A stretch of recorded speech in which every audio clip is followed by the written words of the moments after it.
in an Orthodox priesthood Hindu family. I was born in a Hindu family to Brahmin priests. My grandfather, my great-grandfather, and my great-great-grandfather were Hindu priests.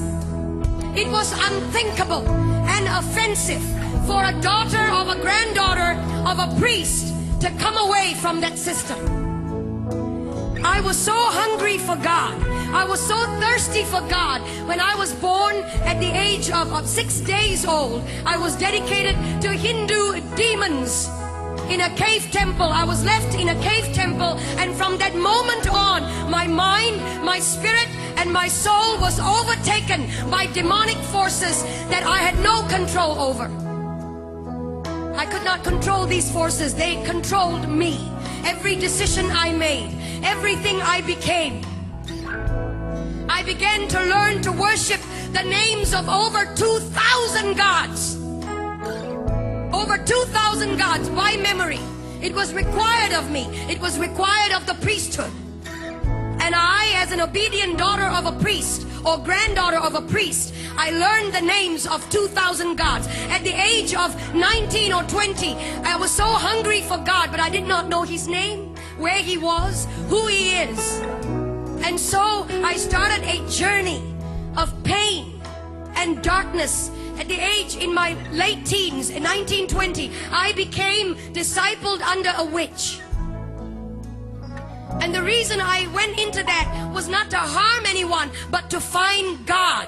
Any which way at all. When you're hungry, you get desperate. And when you're desperate, you will do anything to find God.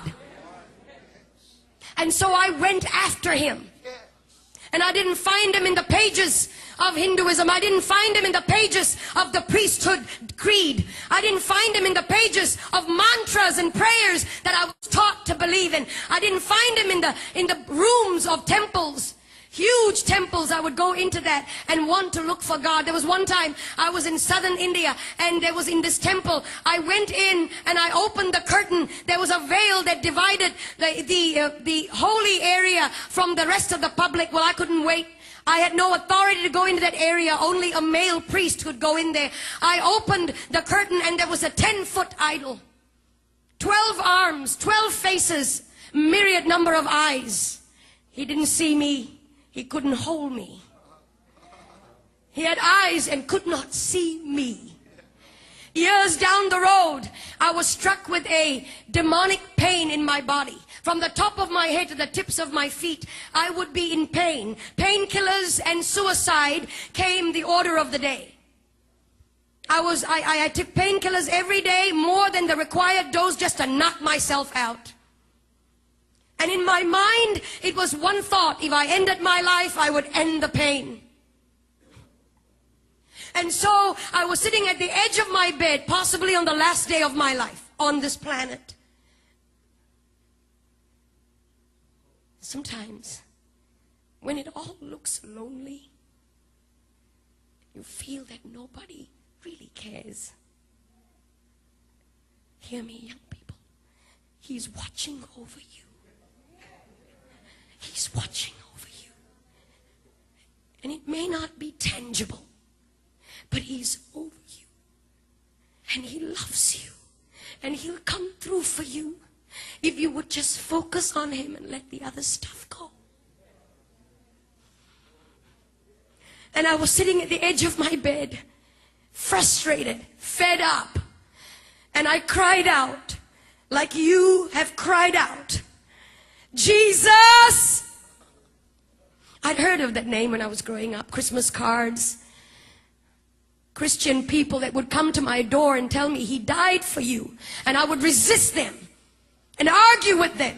Proud and arrogant of the priesthood that I belonged to. Ignorant.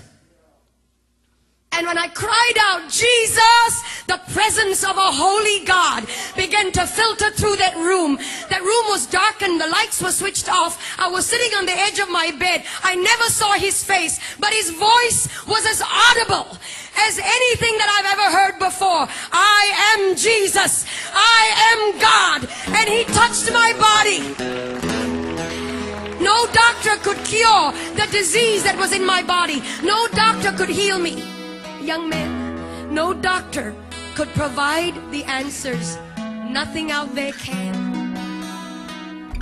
And I've been there, done it, and I've tried it. Everything, the darkest road, I've taken it. Gentlemen, and he came to me, he touched my body. In an instant, that disease left my body. In an instant, I was healed. I began to feel his power and his presence course through my body.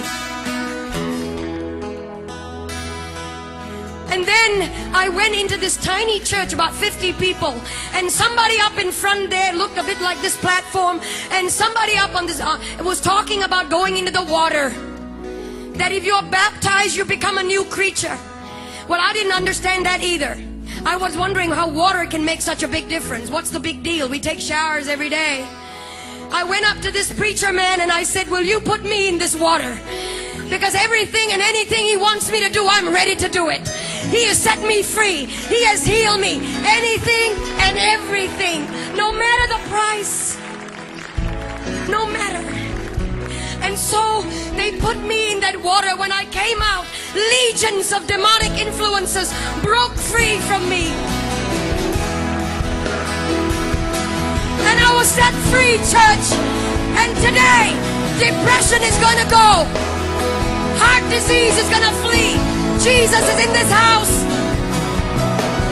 He's here. And if you can shout.